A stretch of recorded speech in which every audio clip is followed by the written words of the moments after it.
सूर्य, एक दयालु स्वर्णाकाश, अपनी मधुर किरणें गोवर्धन के पन्नासी विस्तार पर बिखेर रहा था, जो दिव्य लीला और प्राचीन ज्ञान का पर्याय है। यहाँ हवा भक्ति की फुसफुसाहट से गूंज रही थी और हर पत्ता, हर घास का तिनका भगवान कृष्ण की उपस्थिति के पवित्र स्पंदनों से गूंज रहा था। इस पवित्र लोक में बहुला नामक एक गाय रहती थी, जिसका अर्थ है बहुरंगी या अनेक वरदान देने वाली। उसकी शांत सुंदरता और सौम्य आत्मा को पूरी तरह से दर्शाता था। बहुला कोई साधारण गाय नहीं थी, वह मातृ प्रेम की एक दीपशिखा थी, भारत भूमि में गौ माता के प्रति श्रद्धा का एक जीवंत अवतार। उसकी खाल ताजी मलाई के रंग की थी, उसकी आँखें तरल गोमेद रत्न की गहरी कुंडिया एक ऐसी मासूमियत को दर्शाती थी जो कठोरतम हृदय को भी पिघला सकती थी। उसके थन हमेशा भरे और उदार, उसके प्रिय बछड़े नीरू नामक एक चंचल प्राणी को पोषण देते थे, जिसकी असीम ऊर्जा बहुला के लिए निरंतर आनंद का स्रोत थी। हर सुबह जब भोर की पहली लालिमा पूर्वी आकाश को रंग देती, बहुला नीरू को गोवर्धन पर्वत की तलहटी में बसे हरे भरे चरागाहों में ले जाती। यहाँ की घास मीठी और रसीली थी, ओस से सिंचित और भूमि के दिव्य स्पर्श से धन्य। बहुला और नीरू के लिए दिन साधारण सुखों से बुने हुए एक चित्रपट की तरह थे। घास का लयबद्ध रूप से फटना, सूर्य का गर्म आराम, उसके बछड़े का उसके पार्श्व से कोमल स्पर्श, पेड़ों के बीच से बहती हवा का शांत होना। बहुला का अस्तित्व गहन संतोष से भरा था। उसका एकमात्र उद्देश्य अपने बछड़े की देखभाल करना और धर्म के निर्देशों के अनुसार जीना था। एक सुहावनी दोपहर जब सूरज ऊपर चढ़ रहा था और आम के बागों में अपनी परछाइयां बिखेर रहा था, बहुला सामान्य से थोड़ा आगे चलने चली गई। सुबह की चंचल मस्ती से थकी हुई नीरू एक विशाल बरगद के पेड़ के नीचे एक छायादार जगह ढूंढकर शांति से ऊँग रही थी। बहुला हमेशा चौकन्नी अपने सोते हुए बछड़े पर नजर रखे हुए थी। उसका हृदय असीम प्रेम से उमड़ रहा था। अचानक हवा में एक बदलाव, जंगल की सुरीली धुन में एक सूक्ष्म परिवर्तन। बहुला की रीढ़ में एक सिहरन दौड़ गई, पक्षियों का चहचहाना बंद हो गया और पत्तों की सरसराहट अजीब तरह से शांत हो गई। एक आदिम वृत्ति तीव्र उसके मन में एक चेतावनी चीख उठी। उसका सिर अचानक ऊपर उठा, उसके कान घूम गए। अचानक हुई बेचैनी का कारण जानने की कोशिश में घने जंगल से एक परछाई अलग हुई, बड़ी होती गई और अधिक स्पष्ट होती गई, अंततः एक भयानक रूप में जम गई। वह एक बाघ था, जिसके भूरे बालों पर धारियां साफ दिखाई दे रही थी। उसकी त्वचा के नीचे मांसपेशियां लहरा रही थी। अपने चरम पर एक शक्तिशाली शिकारी, पिघले हुए सोने की तरह जलती उसकी आंखें बहुला पर टिकी थी। दुश्मनी से नहीं, बल्कि अपने स्वभाव से प्रेरित प्राणी की कच्ची अविचल भूख से। उस इलाके में व्याघ्र नाम से जाना जाने वाला बाघ सुबह के शिकार में असफल रहा था और अब हताश था। उसका पेट मानो खाली हो गया था। ठंड और लकवाग्रस्त भय ने बहुला को जकड़ लिया।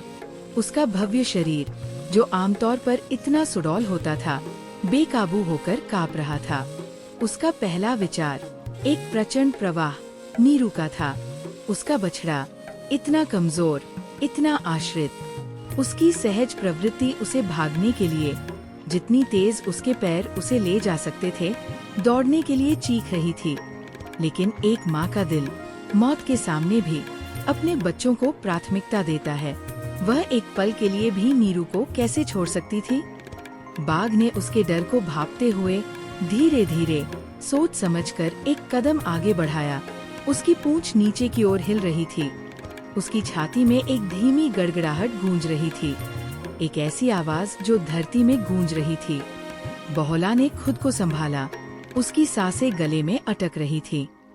उसे एक ठंडी सी निश्चिंतता के साथ पता था कि उसका समय आ गया है। लेकिन जब मौत मंडरा रही थी, तब भी मातृशक्ति का एक उभार, एक लगभग अलौकिक शांति बहुला पर छा गई। उसकी आंखें बाघ की आंखों से मिली, विरोध से नहीं, बल्कि एक अद्वितीय याचना से। राजा व्याघ्र, उसने आश्चर्यजनक रूप से स्थिर स्वर में, हालांकि हताशा से भरी हुई, कहा, वन के महान राजा, मैं जानती हूँ कि मैं आपका शिकार हूँ और मेरा जीवन व्यर्थ है। आपकी भूख जायज है और आपकी शक्ति निर्विवाद है। वह रुकी, साहस जुटाते हुए उसकी नजर नीरू के सोए हुए रूप की ओर गई। लेकिन आपकी इच्छा के आगे समर्पण करने से पहले मेरी एक और केवल एक विनम्र विनती है। बाघ रुक गया। उसकी आदिम भूख इस अप्रत्याशित संबोधन से क्षण भर के लिए शांत हो गई। उसने अपना विशाल सिर झुका लिया। उसके कान फड़क रहे थे, मानो गाय की शांति देखकर उसे आश्चर्य हुआ हो। उसकी दहाड़ धीमी पड़ गई, आक्रामकता की बजाय जिज्ञासा की एक धीमी गड़गड़ाहट। बोलो प्राणी, बाघ गरजा। उसकी आवाज गहरी और गूंजती हुई, क्योंकि किसी शिकार ने मुझे इतनी गरिमा से कभी संबोधित नहीं किया। हे प्रभु, बहुला ने भावुकता से रूंधी हुई आवाज में विनती की। मेरा बछड़ा नीरू छोटा है और पूरी तरह से मेरे दूध पर निर्भर है। वह वहाँ सो रहा है, अपनी माँ के भविष्य से अनजान। आज उसका पेट नहीं भरा है और अगर मैं अभी मर गई तो उसे बहुत कष्ट होगा, न केवल भूख से बल्कि त्याग की असहनीय पीड़ा से भी। उसे मेरे अलावा कोई और गर्मी, कोई और पोषण नहीं पता। अगर आप मुझे अनुमति दें तो मैं आपसे विनती करती हूँ, मुझे उसके पास लौटने की अनुमति दें। उसे आखिरी बार भरपेट भोजन कराओ। मैं उसे एक माँ की तरह समझा दूंगी कि मुझे उसे छोड़ देना चाहिए। मैं उसे गांव के बुजुर्गों की देखभाल में सौंप दूंगी और फिर मैं सभी पवित्र चीजों की, धर्म के सार की शपथ लेती हूँ। मैं इसी समय इसी स्थान पर वापस आऊंगी और स्वेच्छा से तुम्हारे भोजन के लिए स्वयं को प्रस्तुत करूंगी। मैं भागूंगी नहीं, नहीं अपना वचन तोड़ूंगी। मेरा सत्य मेरे लिए सर्वोपरि है, जीवन से भी बढ़कर। बाघ ने उसकी बात सुनी, उसकी सुनहरी आंखें सिकुड़ गईं। ऐसा अनुरोध अनसुना था। शिकार कभी वापस नहीं आता था, वे हमेशा भाग जाते थे। फिर भी बहुला की आंखों में कुछ था, एक गहरी ईमानदारी, एक शुद्ध अटल सत्य जो उस जानवर के कच्चे स्वभाव से भी प्रतिध्वनित होता था। या शायद ये कुछ और था, एक दिव्य इच्छा जो शिकारी के मन को सूक्ष्म रूप से प्रभावित कर रही थी। बाघ ने कई शिकार देखे थे, कई शिकार किए थे, लेकिन किसी प्राणी ने कभी इतनी गंभीर प्रतिज्ञा नहीं की थी।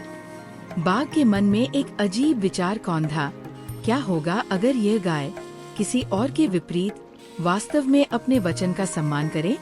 यह एक ऐसे सत्य का प्रमाण होगा जो इतना शक्तिशाली है कि ये जंगल के नियमों से परे है।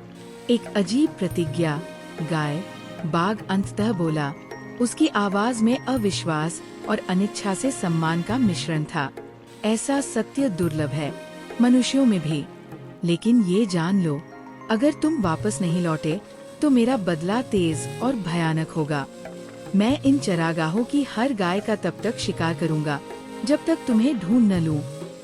लेकिन अगर तुम लौट आओ, अगर तुम्हारा सत्य उतना ही मजबूत है जितना तुम दावा कर रही हो, तो जंगल के नियमों के अनुसार मैं उसका सम्मान करूंगी। मैं लौटूंगी, बहुला ने दृढ़ विश्वास से भरी आवाज में कहा। मेरा वचन ही मेरा जीवन है। बाघ के एक इशारे के साथ जो उसके शिकारी स्वभाव को चुनौती देता था, बहुला मुड़ी और उस बरगद के पेड़ की ओर सरपट दौड़ी जहां नीरू लेटी थी। उसके शरीर की हर मांसपेशी उसे भागने, सुरक्षित स्थान पर भागने, अपनी प्रतिज्ञा भूलने के लिए चीख रही थी। आत्मरक्षा की प्रवृत्ति प्रचंड थी, लेकिन उससे भी ज्यादा मजबूत थी उसकी सत्यनिष्ठा, अपने वचन के प्रति उसकी प्रतिबद्धता की अडिग नींव। जैसे ही वो बरगद के पेड़ के पास पहुंची, नीरू हिल गया। उसकी बड़ी जिज्ञासु आंखें झपकते हुए खुल गई। उसने अपनी माँ को देखा, उनकी सामान्य शांत चाल से नहीं, बल्कि एक अपरिचित तत्परता के साथ। उनकी आंखें एक मौन पीड़ा से भरी हुई थी। उसने सहज ही महसूस कर लिया कि कुछ बहुत गड़बड़ है। माँ, उसने धीरे से रंभाते हुए अपना सिर उसके सिर पर रगड़ा। पार्श्व। बहुला जमीन पर लेट गई। उसके पैर कांप रहे थे।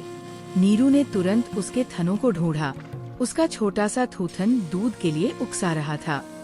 बहुला ने उसे दूध पिलाया, लेकिन उसका ध्यान पोषण पर नहीं, बल्कि उस क्षण की मधुर कटु अंतिमता पर था। हर दूध एक मार्मिक विदाई थी। हर घूंट उसके हृदय से निकला एक आंसू था। मेरे प्यारे नीरू, उसने फुसफुसाते हुए कहा। उसकी आवाज में अनछुए आंसू थे। मेरे प्यारे बच्चे, माँ की बात ध्यान से सुनो। नीरू ने पानी पीना बंद कर दिया और सिर उठाकर उसकी ओर देखा। उसकी मासूम आंखें प्रश्नवाचक थी। माँ को थोड़ी देर के लिए जाना होगा मेरी प्यारी, बहुला ने खुद को संभालते हुए कहा। एक कर्तव्य है जिसे मुझे पूरा करना है, एक वादा है जिसे मुझे निभाना है। ये धर्म का मामला है मेरे बच्चे, एक ऐसा सत्य जिसे माँ सबसे ज्यादा, यहाँ तक कि अपनी जान से भी ज्यादा मानती है। नीरू ने उसकी आवाज में गंभीरता महसूस की और गिड़गिड़ाने लगा। उसने उसे फिर से धक्का दिया, अपनी छोटी पूंछ हिलाते हुए अपनी माँ पर छाए काले बादल को हटाने की कोशिश कर रहा था। उसे उसकी बातें समझ नहीं आई, लेकिन वह उसके चेहरे पर छाए दुख और उसकी आवाज में कंपन को समझ गया। वह उसे थामे रहना चाहता था, उसे अपने पास रखना चाहता था, उसे कभी जाने नहीं देना चाहता था। तुम्हें बहादुर होना चाहिए मेरे बच्चे, बहुला ने उसे धीरे से चूमते हुए उसकी जीभ उसके मुलायम फर को सहलाते हुए आग्रह किया। गांव के बड़े बुजुर्ग, दयालु लोग जो हमारी परवाह करते हैं, तुम्हारा ध्यान रखेंगे। वे तुम्हें खाना और आश्रय देंगे। बस माँ के प्यार को याद रखना और ये जान लेना कि भले ही मेरा शरीर तुम्हारे साथ न हो, मेरी आत्मा हमेशा तुम्हारा ध्यान रखेगी। उसने उसे तब तक खिलाया जब तक उसका पेट भर नहीं गया, उसका छोटा सा पेट फूल नहीं गया। फिर गहरी कोमलता से उसने उसे चाटकर साफ किया, उसके शरीर के हर मोड़, उसके रोए के हर रेशे को अपनी स्मृति में अंकित कर लिया। नीरू आसन्न वियोग को भांपकर विलाप करते हुए रोने लगा। अपने छोटे खुरों से उसे रोकने की कोशिश कर रहा था।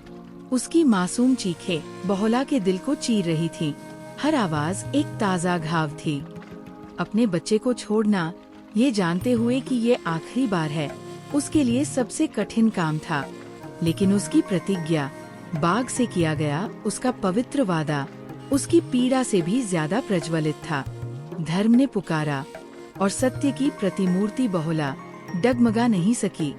उसने धीरे से अपने रोते हुए बछड़े से खुद को अलग किया।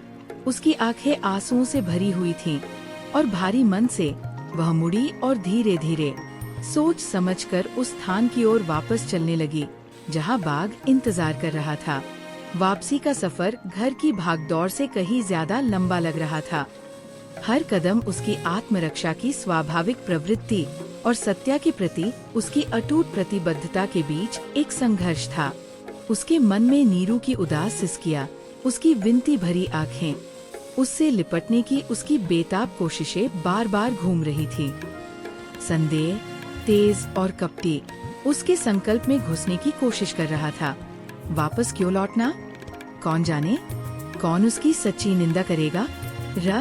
लेकिन तभी धर्म के रक्षक, सत्य के रक्षक भगवान कृष्ण की छवि उसके मन में कौंध गई। करुणा और ज्ञान से परिपूर्ण उनकी दिव्य दृष्टि मानो उसे निहार रही थी, उसे पवित्र मार्ग की याद दिला रही थी।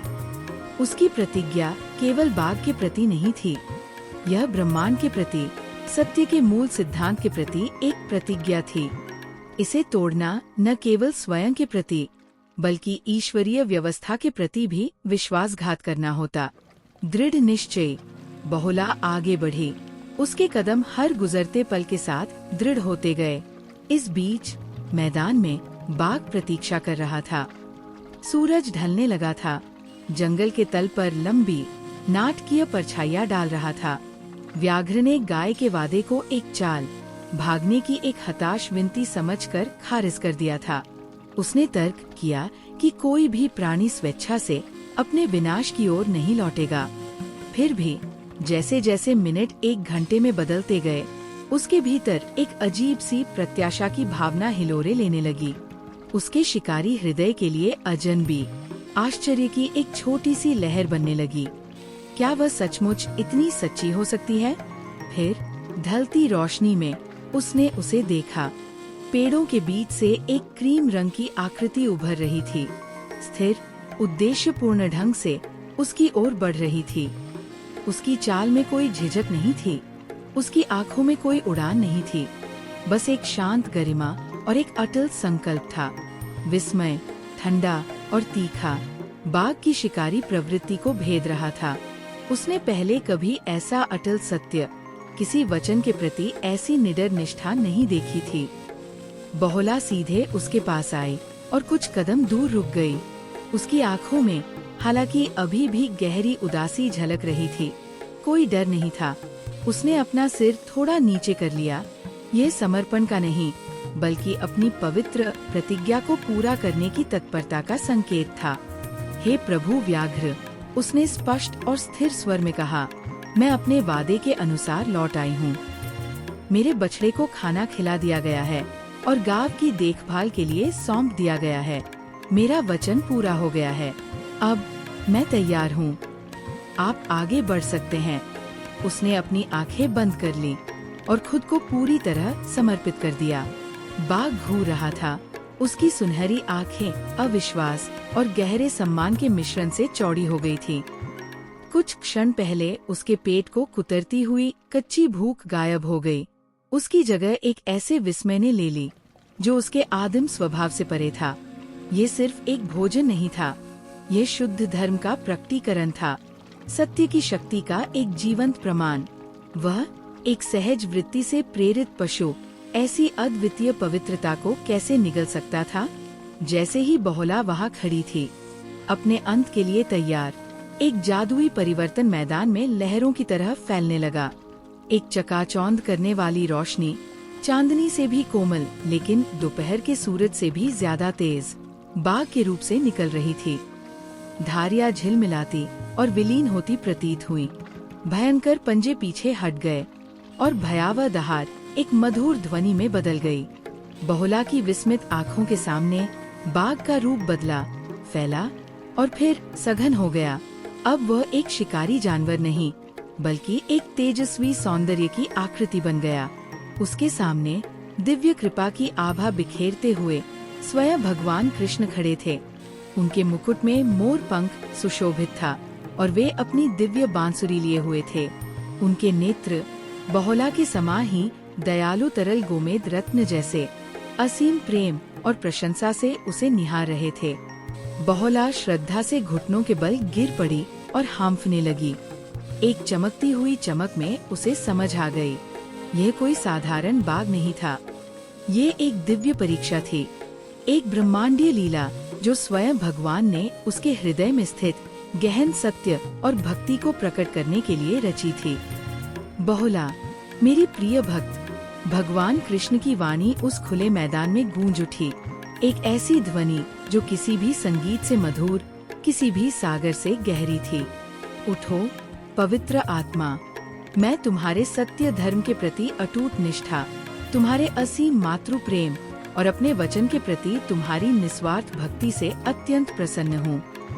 भावुक बहुला केवल खुशी और राहत के आंसू बहा सकी। प्रिय बहुला, मैं बाघ के रूप में प्रकट हुआ था, कृष्ण ने आगे कहा। उनकी दिव्य मुस्कान वन को आलोकित कर रही थी। तुम्हारे सत्य की शक्ति की परीक्षा लेने के लिए, इस युग में जब सत्य अक्सर लड़खड़ाता है, तुम्हारी दृढ़ता एक मार्गदर्शक तारे की तरह चमकती है। तुमने जीवन के ऊपर धर्म को, आत्मरक्षा के ऊपर निस्वार्थ प्रेम को चुना। यही सच्ची भक्ति का सार है, त्याग का सर्वोच्च रूप है। उन्होंने दिव्य आशीर्वाद के संकेत के रूप में अपना हाथ बढ़ाया। आज से ये वन, जहाँ तुम्हारे सत्य की परीक्षा हुई और विजय हुई, बहुला वन के नाम से जाना जाएगा। हे बहुला, तुम अटल सत्य, निस्वार्थ मातृत्व और गाय की पवित्रता के प्रतीक के रूप में पूजनीय रहोगी। जो लोग बहुला वन में आते हैं और तुम्हारी कथा का स्मरण करते हैं, उन्हें समृद्धि, सत्य और अटूट विश्वास का आशीर्वाद प्राप्त होगा। तुम्हारा नाम सदैव परम त्याग और दिव्य फल के साथ जुड़ा रहेगा। कृष्ण के बोलते ही वन में एक शांत शांति छा गई। पक्षी फिर से चहचहाने लगे। और पवित्र तुलसी की सुगंध लिए एक हल्की हवा पत्तों के बीच से सरसराहट करने लगी। तभी अचानक प्रकाश और दिव्य स्पंदनों से आकर्षित होकर नीरू सावधानी से मैदान के पास पहुंचा। भगवान कृष्ण के दिव्य रूप को देखकर मंत्रमुग्ध होकर वो रुक गया। बहुला, जिसके चेहरे पर अभी भी आंसू बह रहे थे, ने अपने बछड़े को देखा, फिर भगवान की ओर। भगवान कृष्ण ने करुणामयी मुस्कान के साथ नीरू को भी अपना दिव्य रूप दिखाया, वास्तव में नन्हे बछड़े को आश्वस्त करते हुए कि उसकी माँ सुरक्षित है और वास्तव में असीम आशीर्वाद से युक्त है। बछड़ा अब भयभीत नहीं रहा, बहुला से लिपट गया, जो उनके अटूट बंधन का एक मौन प्रमाण था। अंतिम आशीर्वाद के साथ भगवान कृष्ण का रूप क्षीण होने लगा। उनका दिव्य तेज धीरे धीरे कम होता गया और वे अंतर्धान हो गए, केवल चंदन की सुगंध और गहन शांति की अनुभूति छोड़कर। बहुला और नीरू बहुला वन में ही रहे और अपने जीवन के अंतिम दिन शांतिपूर्वक व्यतीत किए। बहुला चरती रही, लेकिन अब उसे अपने उद्देश्य की गहरी समझ हो गई थी। उसका हृदय कृतज्ञता से उमड़ रहा था। उसकी कहानी दूर दूर तक फैल गई, हवाओं में फैल गई, एक भक्त से दूसरे भक्त तक फुसफुसाकर सुनाई गई, मंदिरों में गाई गई। बहुला माता की कथा मानवता के लिए एक शाश्वत पाठ बन गई, एक मार्मिक अनुस्मारक कि सत्य ही सर्वोच्च धर्म है, कि दिया गया वचन हमेशा निभाया जाना चाहिए, यहाँ तक कि मृत्यु के सामने भी।